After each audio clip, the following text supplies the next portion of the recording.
Mammouth.media. C'était censé être un moment de fête sportive, mais pour plusieurs journalistes, cette rencontre entre le Maroc et la Belgique a tourné au cauchemar. Sur ces images, on voit le journaliste Mathieu Golinvaux se faire invectiver par des supporters en colère, simplement parce qu'il faisait son travail. Ça arrive régulièrement dans les manifestations qui partent un peu en vrille. Il y a d'office à un moment donné des gens que ça dérange qu'on fasse notre travail. Moi, j'ai pris des coups de pied dans l'appareil photo, j'ai des insultes, on nous jette des objets, on a essayé de m'arracher mon appareil photo une fois. Ça fait partie de ce genre de contexte. Et je sais qu'il y a des médias qui n'osent plus venir en manifestation avec des micros logotés, par exemple. Donc ils évitent tout logo pour éviter d'être pris à partie, quoi. Des scènes choquantes qui soulèvent une question importante.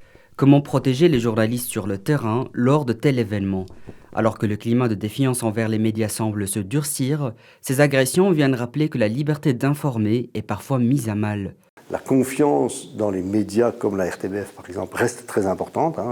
70-80% des gens font toujours confiance dans l'information que nous délivrons, mais une partie très minoritaire, mais très vive, très agissante, prend en attaque les journalistes. Des agressions qui relancent donc le débat sur la sécurité des journalistes dans le cadre d'événements publics et sur le respect de leur travail dans un climat parfois tendu.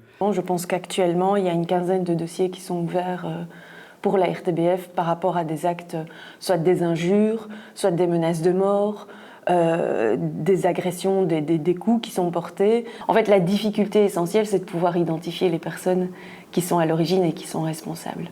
Cette défiance remet en question la liberté de la presse, empêchant les journalistes de pleinement assumer leur rôle de garant de la démocratie, une démocratie qui, sans cette vigilance indispensable, risque de s'effriter et partir en fumée.